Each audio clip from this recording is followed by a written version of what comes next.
મોટા મોટા તોતિંગ મહાકાય ડમ્પરોથી હાલ આખા ગુજરાતની અંદર નાગરિકો, વાહન ચાલકો, ગામ શહેર ખરીદી કરવા માટે નીકળેલા પરિવારો, રોડ ઉપર જ આવેલી સોસાયટીના રહીશો આ બધા ત્રાહિમામ પોકારી ગયા છે. નમસ્કાર મિત્રો, હું છું હરીશ બ્રહ્મભટ્ટ. નિર્ભય આણંદમાં આપ સૌનું સ્વાગત છે.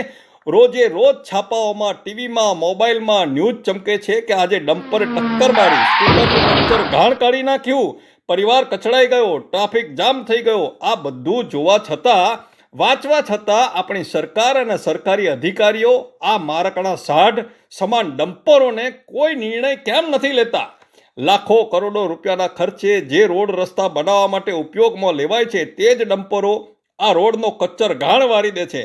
તે દરેક લોકો ઘણા સમયથી જોઈ રહ્યા છે, સહન પણ કરી રહ્યા છે. હવે સહન કરવાની હદ વટાવાઈ ગઈ છે. વિશાળકાય ડમ્પર સામે આવતાની સાથે જ રાહદારીઓ મોત દેખાય છે. ફફડાટના માર્યા લોકો સ્ટેરિંગ છોડી દે છે, રોડ ઉપરથી ગટરની અંદર ઉતરી જાય છે. તેના બિહામણા સ્વરૂપ માટે મોટા વિકરાળ હોર્ન અવાજથી કાનના પડદા પણ ફાટી જાય છે અને તૂટી જાય છે. આ ડમ્પરોની બોડી વધારે ઊંચાઈ ઉપર અને મજબૂત પોલાદમાંથી બનાવેલી હોવાના કારણે અકસ્માતમાં તેને કોઈ પણ જાતનું નુકસાન થતું નથી. ઉપરથી સામેના વાહનો, રાહદારીઓનો કચ્ચર ગાળ અને ચીથરે ચીથરા ઉડી જાય છે.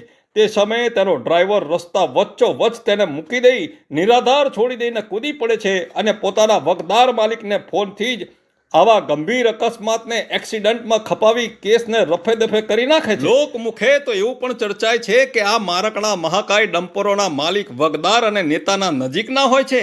સાચું શું છે એ તો ભગવાન જાણે, પરંતુ આપનો અભિપ્રાય અમને જરૂર છે. આપનો હરીશ બ્રહ્મભટ્ટ. વંદે માતરમ. ભારત માતા કી જય.